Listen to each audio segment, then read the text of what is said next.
উপরে যে ছবিটা আপনারা দেখছেন তাকে আপনারা সবাই চেনেন। তিনি বাংলাদেশের মাননীয় প্রধানমন্ত্রী শেখ হাসিনা ওয়াজেদ। গতকাল ইটালির দৈনিক নিউজ পেপার ইল ম্যানিফেস্টোতে একটা আর্টিকেল বের হয়েছে। সেখানে হেডলাইনটা হচ্ছে টেররে ডিজিটালি নেল বাংলাদেশ দি শেখ হাসিনা। এটা লেখার কারণ হচ্ছে যে গত 3 দিন আগে বাংলাদেশকে একটা নিশ্চিত দেশ ইল পাইজে সিকুরো হিসেবে আখ্যায়িত করেছেন। ইটালিতে নতুন কয়েকটা দেশকে নিশ্চিত বা সুরক্ষিত দেশ বলে গণনা করা হয়েছেন, তার মধ্যে বাংলাদেশ।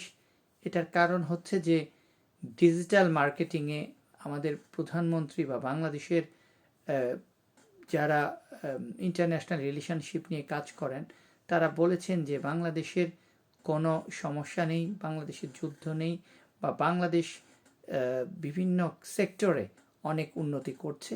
এজন্য ইটালিয়ান গভর্নমেন্ট বাংলাদেশ, মিশর আর ক্যামেরুন এই 3টা দেশের থেকে যেসব মানুষ ইটালিতে এসে রাজনৈতিক আশ্রয়ের জন্য, রাজনৈতিক কোনো হেল্পের জন্য আবেদন করবেন, যদি সেটা রিজেক্ট হয়ে যায় তাহলে ইমিডিয়েটলি ইটালি থেকে তাদেরকে যার নিজ দেশে পাঠিয়ে দেওয়ার নতুন আইন করেছেন।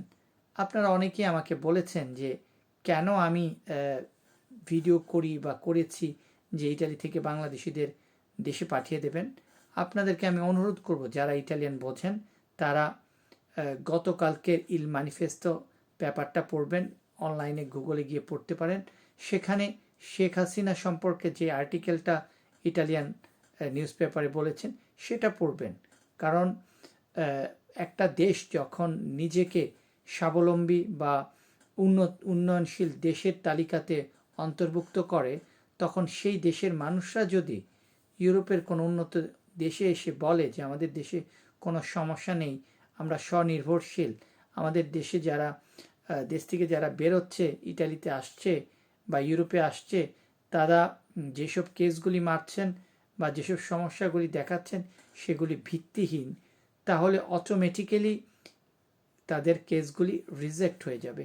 কারণ ইটালিতে ইটালিয়ান গভর্নমেন্ট যখন একটা অবৈধ লোককে থাকার সুযোগ দেয়, তার কমিশন নেয়, তাকে হয়তো ক্যাম্পে রাখে বা তার কমিশন রিজেক্ট হওয়ার পরে আবার নতুন করে অ্যাপিলটা গ্রহণ করে, এতে অনেক খরচ হয়।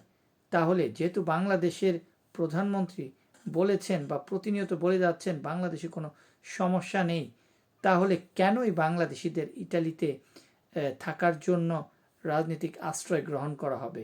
কখনোই করবেন না।